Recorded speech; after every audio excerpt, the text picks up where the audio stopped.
দেখো, কোন সমান্তর ধারার p-তম পদ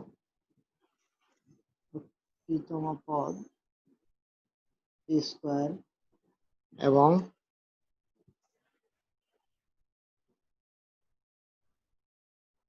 q-তম পদ q স্কয়ার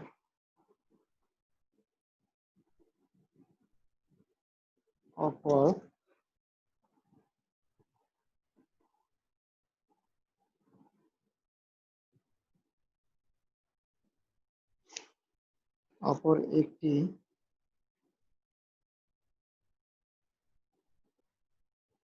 গুণোত্তর ধারার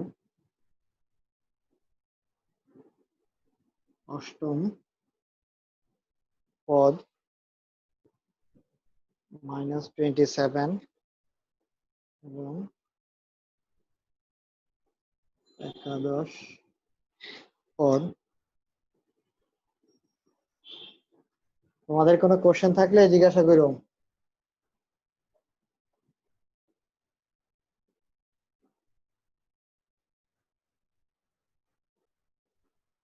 প্রথম 50টি স্বাভাবিক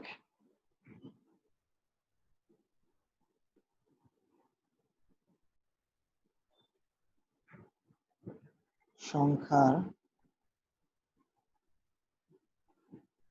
সমষ্টি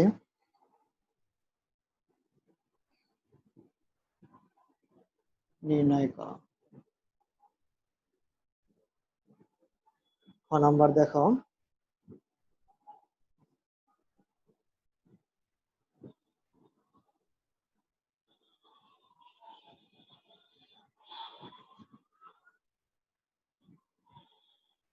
খ নাম্বার হচ্ছে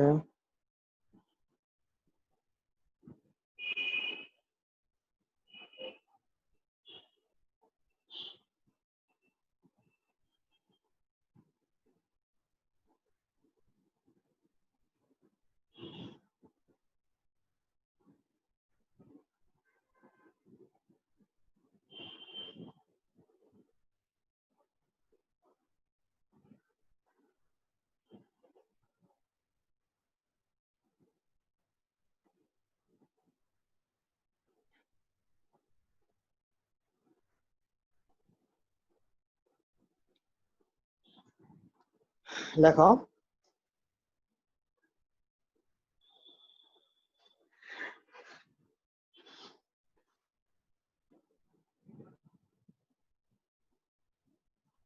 এরপর আমি আরেকবার একটু পড়ে শোনাই। দেখো, কোন সমান্তর ধারার p-তম পদ হচ্ছে p স্কয়ার এবং q-তম পদ হচ্ছে q স্কয়ার।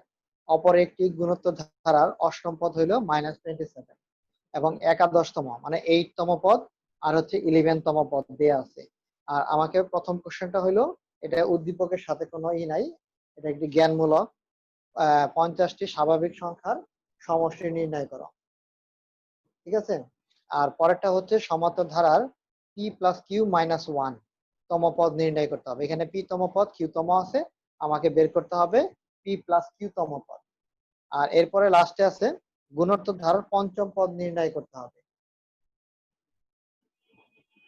আর এখানে পঞ্চম পদ বলতে দেখো, আমরা অষ্টম পদ দিয়ে আছে 11 পদ, এই দুইটাকে ব্যবহার করে আমরা এখানে পঞ্চম পদ নির্ণয় করব। কোশ্চেনটা তুমি তুলে ফেলো তাড়াতাড়ি।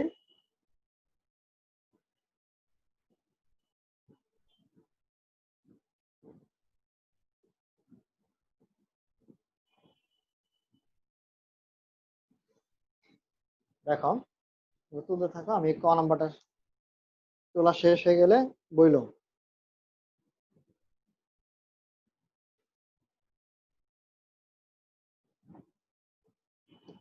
ক হচ্ছে এখানে 50টি স্বাভাবিক সংখ্যার সমষ্টি। তাহলে আমরা এখানে পদ সংখ্যা আগে লিখে নেই। পদ সংখ্যা n ইকুয়াল টু হচ্ছে 50। আমরা জানি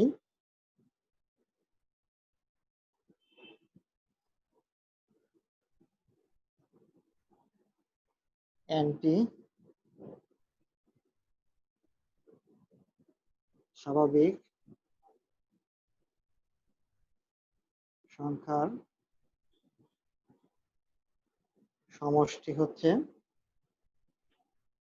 n into n plus one divided two. এটা হচ্ছে আমাদের সূত্র। n টি স্বাভাবিক সংখ্যার সমষ্টি হচ্ছে n into n plus one divided two. এখন n এর জায়গায় ঠিক আমরা এখানে 50 বসাই দিব, অর্থাৎ 50টি পদের সমষ্টি নির্ণয় হয়ে যাবে। 50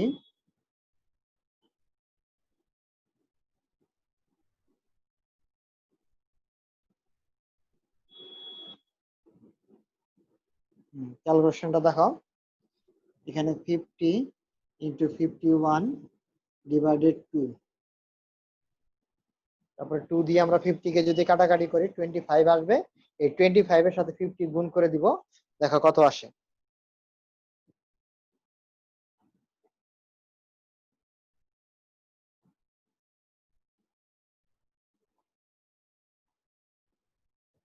বারোশো 75, 1 2 12 লিখে পেলাম।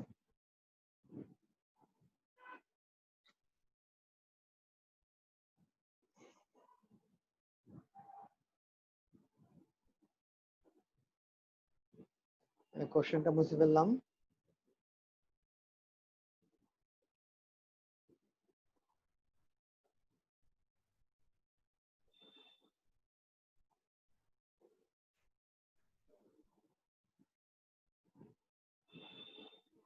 তাহলে আমাদের এটা গুণ করলে আসবে 1275,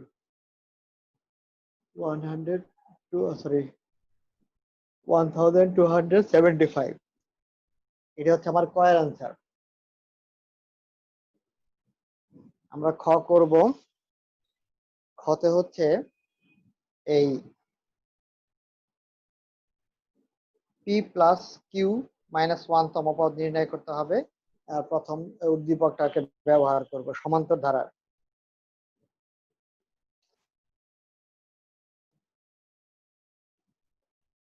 যেহেতু এখানে কোনো ধারা নাই, এই জন্য আমরা প্রথমে সমান্তর ধারার যে বিভিন্ন বৈশিষ্ট্যগুলো সেগুলো আগে লিখে নিব। প্রথম পদ, এগুলোর আগে পরিচয় দিয়ে নিব। প্রথম পদ হচ্ছে এ সাধারণ অন্তর ডি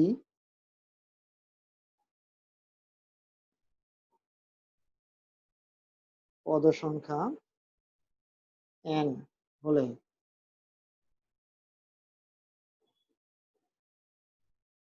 আমরা জানি এখানে আমরা n তম পদ সূত্র দিয়ে শুরু করব, তারপরে আস্তে আস্তে মানগুলো বসাবো। n তম পদ হচ্ছে a plus n minus one into D. এবার n এর জায়গায় আমাদের তম পদগুলা কি কি আছে? একটা আছে পি তম পদ, আরেকটা আছে কিউ, আর যেটা নির্ণয় করতে হবে সেটা হচ্ছে p plus Q minus one.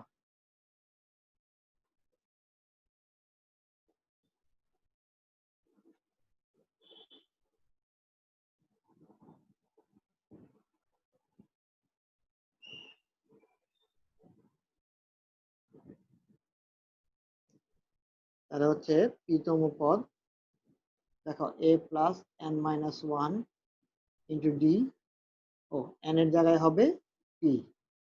একইভাবে আরেকটা আছে কিউ তম পদ, a plus Q minus one into d. এটাকে ইচ্ছা করলে আমরা এটাকে গুণ আকারে লিখতে পারি, a plus pd minus d. এই ডি দিয়ে এই ব্র্যাকেটটাকে গুণ করে ফেলছি।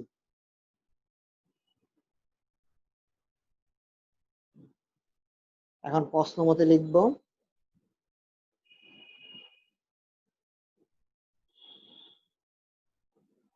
এই অঙ্কটা আমাদের মূল বইয়ে আছে, খালি লাস্টে একটু চেঞ্জ করা হয়েছে।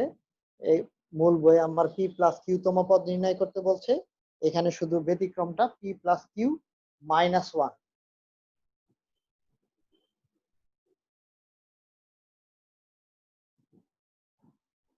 পি তম পদ পি স্কোয়ার,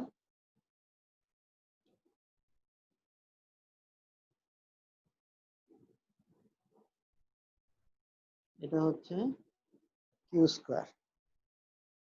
এটা আমরা সমীকরণ 1 আর 2 দিয়ে রাখি, কাজে লাগবে। আমরা এটা বিয়োগ করব। বিয়োগ করলে এখান থেকে আমরা ডি এর মানটা পেয়ে যাব।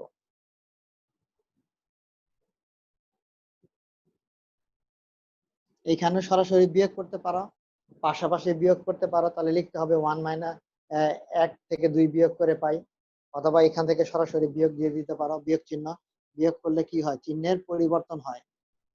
তাহলে থাকতেছে এখানে PD QD equal to P square minus Q square. এই পর্যন্ত শেষ করে নাও।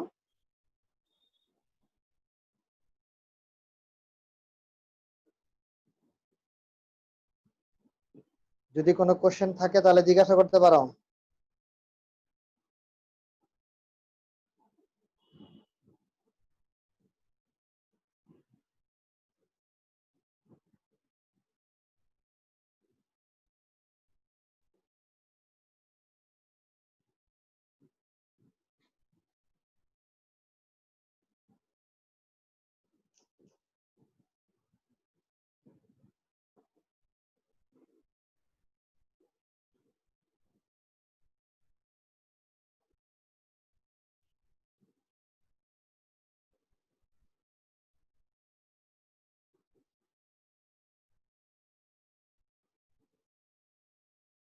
তাহলে এখান থেকে দেখো আমরা ডি কমন নিব,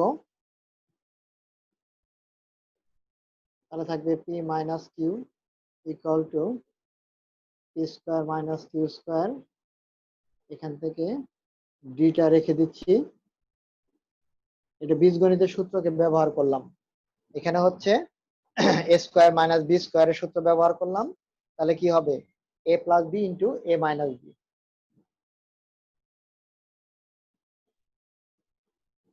ডিভাইডেড পি মাইনাস কিউ। তাহলে p plus q p minus q কাটাকাটি যাবে, থাকবে d is equal to p minus q. এখন আমরা যেটা আমাদেরকে চাইছে সেটা p plus Q minus one, ওটা ওই পদটা আমরা এখন বের করে ফেলতে পারবো।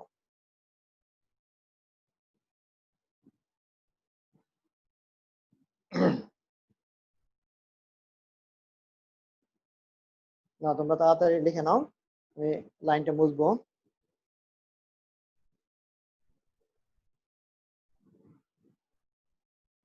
তাহলে আবার, যেহেতু আমরা জানি একবার ব্যবহার করছি, এবার আবার ওই ঠিক এনতম পদ, ওই এনতম পদের সূত্রের ভিতরেই আমরা কি লিখবো, P plus Q minus one তম পদ। এটা ঠিক কার পরিবর্তে ব্যবহার হবে, এন এর পরিবর্তে। তাহলে এ প্লাস এন এর জায়গায় আসবে P plus Q minus one, minus one এটা হলো সূত্র, এটা হলো এন, আর ইন্টু হলো ডি। এখন আমরা এটাকে গুণ করে দিব।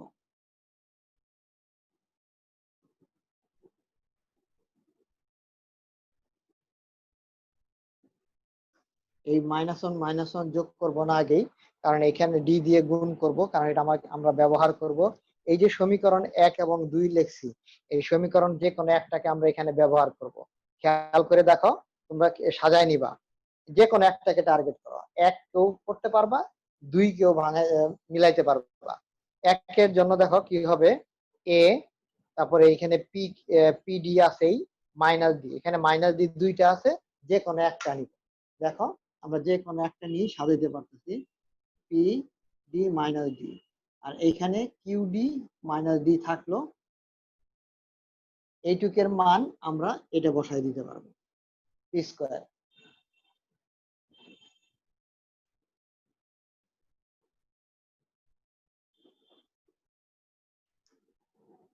তাহলে পি স্কোয়ার কিউ, ডি এর মান দেখছো, পি প্লাস কিউ, এই ডি এর মানটা আমরা এখানে বসাই দিচ্ছি, P plus Q minus P plus Q. তাহলে এটা পি স্কোয়ার আমরা গুণ করে দিচ্ছি, P Q Q square minus P minus Q, কোনোটাই কাটাকাটি যাচ্ছে না, এটাই আমাদের অ্যান্সার।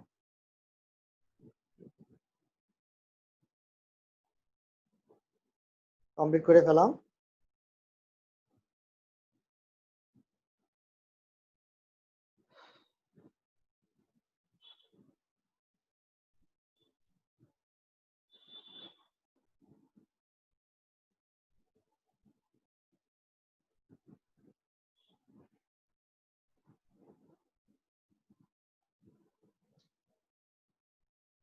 তোলা শেষ হয়ে গেলে বলো, শেষ করো। আর কোনো সমস্যা থাকলে জিজ্ঞাসা করতে পারো।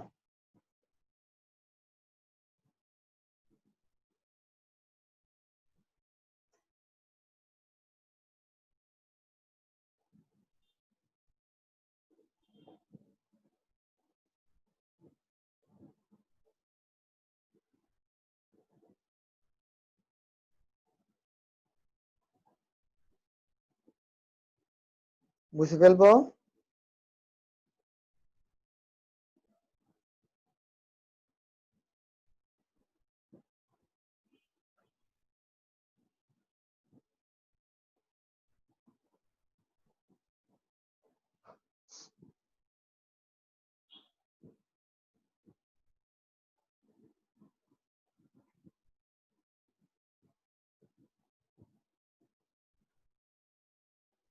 আচ্ছা দেখো,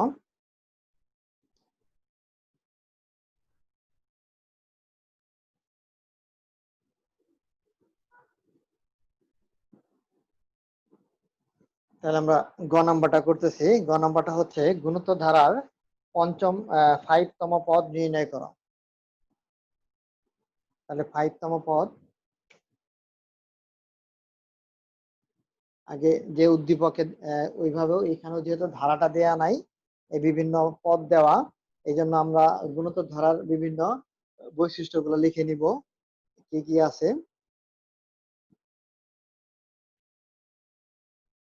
এখানে প্রথম পদ এ সাধারণ, এখানে হচ্ছে সাধারণ অনুপাত, আর ওইখানে ছিল সাধারণ অন্তর সমান্তর ধারায়। এটাকে আর দিয়ে প্রকাশ করে।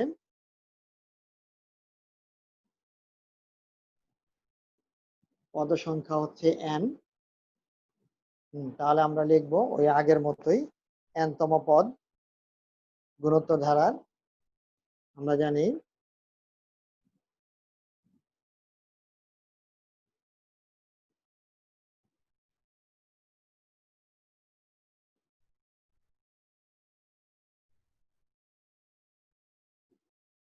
তাহলে গুণোত্তর ধারার এন-তম পদ হচ্ছে a r to the power n minus one. ঠিক এইভাবে এখানে আমাকে এন এর মান, এন আছে, একটা আছে পঞ্চম পদ, অষ্টম পদ, আরেকটা আছে একাদশতম পদ। আর আমাকে বের করতে হবে 5তম পদটা কত হবে। তাহলে আমরা 8তম পদটা লিখবো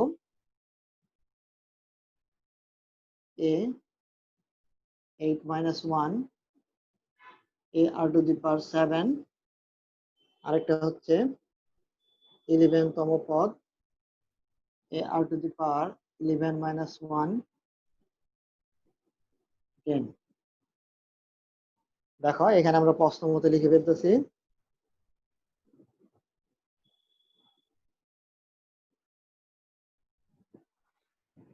অষ্টম পদ দেয়া আছে -27, আর 11তম পদ দেয়া আছে 81√3। এখন আমার দেখো, আমার আগে আর এর মানও লাগবে, এর মানও লাগবে। আমরা এ এবং আর এই কোনোটাই জানি না, এই জন্য এখন কি করা যায়।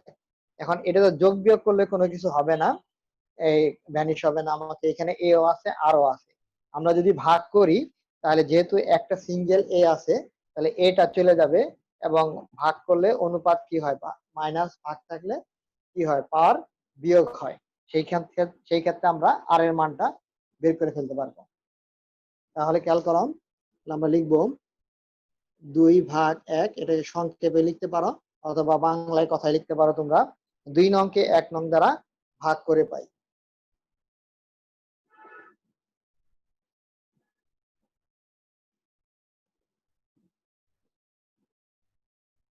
যেহেতু 1 নংটা ছোট, এই জন্য নিচে দিচ্ছি, বড়টাকে ভাগ করছি।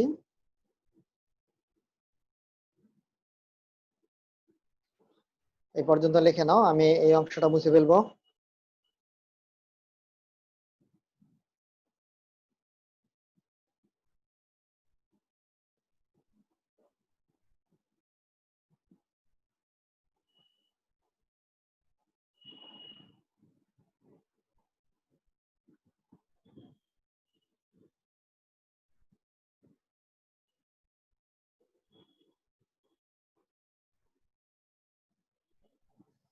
তাহলে দেখো এখানে এ চলে যাবে r⁻10⁻7। আমরা জানি বিয়োগ থাকলে পাওয়ার ভাগ হয়। এখানে যদি 81 কে 27 দিয়ে ভাগ করো তাহলে 3 থাকবে, আর মাইনাসটা থাকবে, তাহলে -3√3। এখানে আসতে 10 কিউব, সরি 10⁻7 ইকুয়াল টু আসবে r2 কিউব, বিয়োগ করলে 3 থাকবে। এখন এইটাকে দেখো আমরা কি জানি, আমরা জানি একটা রুটের ভিতরে, সরি একটা এর ভিতরে দুইটা রুটে আছে। ঠিক এইভাবে দুইটা রুট গুণ করলে একটা এ পাওয়া যায়। তাহলে আমরা একটা 3 ভিতরে এরকম দুইটা √3 আছে। তাহলে যেমন দেখো √3 √3 √3, তাহলে কয়টা √3 হলো? 3টা √3 -√3 হোল কিউব। কারণ মাইনাসকে পাওয়ার, বিজোড় পাওয়ার থাকলে এই মাইনাসটা আবার ফেরত আসবে। তোমরা এর আগেও তোমাদেরকে বলছি -1, এই মাইনাসের পাওয়ারে যদি 100 দাও তাহলে 1 হয়ে যাবে। এই মাইনাস পাওয়ারের উপর 101 দাও, -1 হবে। পাওয়ার বিজোড় থাকলেই মাইনাসটা ফেরত আসবে। তাহলে r ইজ ইকুয়াল টু -√3, আর পেয়ে গেলাম। এবার এই r এর মানটা যদি আমরা এই 1 অথবা 2 যে কোনো একটাতে তুমি বসাই দিতে পারো, তাহলে আমরা এর মানটা পেয়ে যাব।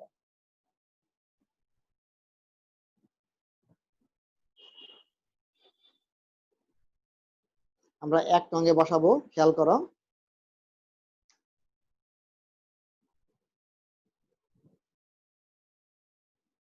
1 নঙ্গে r⁻, এর মান বসিয়ে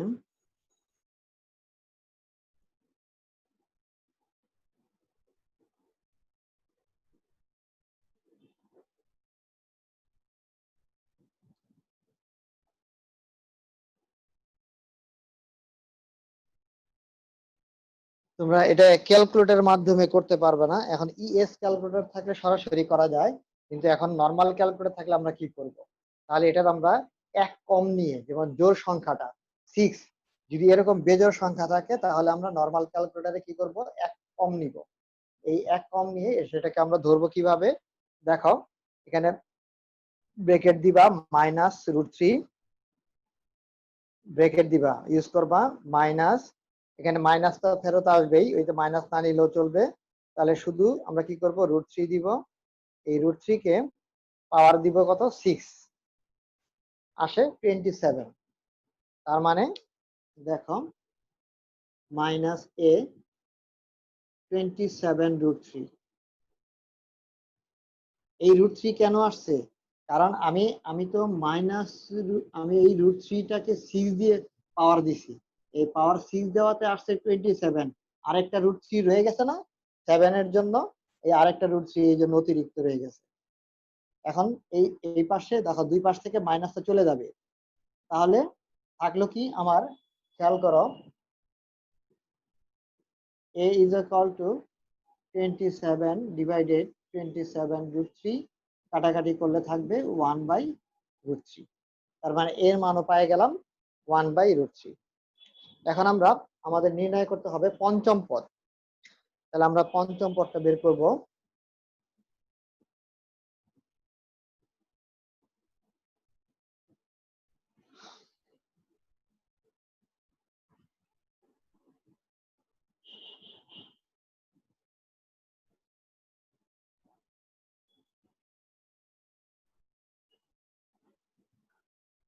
খেয়াল করো,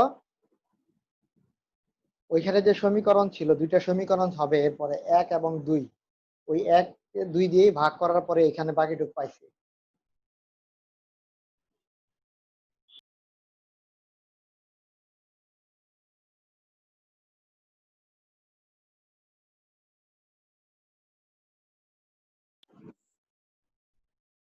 লেখো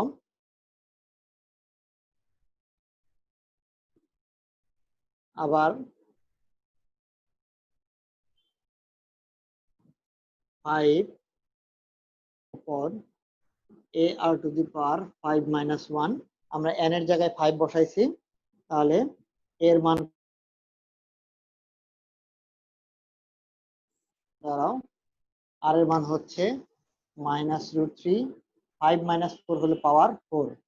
তাহলে এই ক্যালকুলেশনটা করে দিচ্ছি।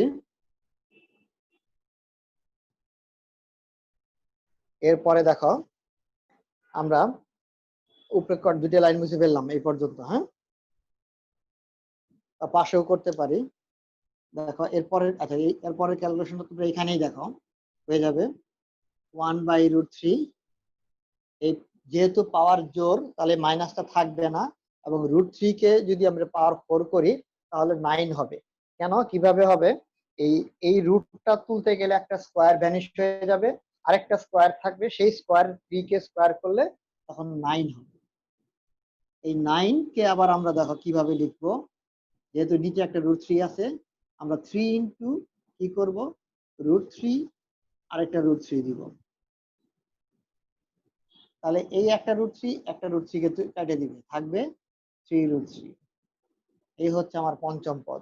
কারণ আমরা জানি কি, এখানে আমি কিন্তু একটা শর্ট করছি, 3 × 3 মানে 3×3 = 9।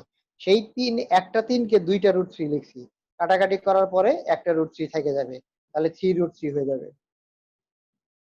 লিখে ফেলো।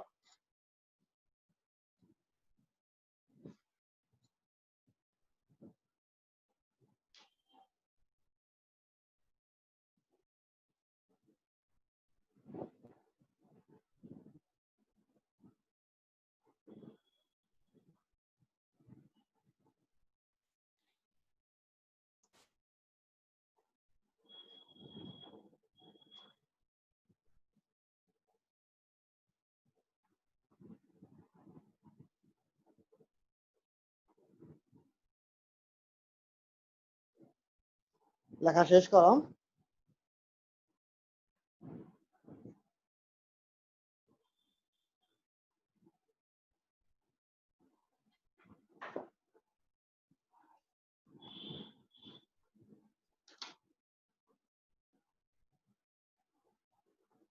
এখানে দেখো, খেয়াল করো তোমাদের এই দুইটা হোমওয়ার্ক থাকবে। একটা হচ্ছে 23 এবং 24,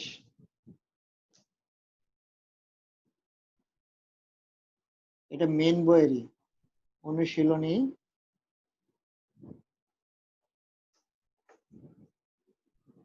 13.2। এই 13.2 এর 23, 24 এটা আমরা অনেক আগেও করছি, আবার নতুন করে হোমওয়ার্ক দিলাম, এটা করে ফেলবা।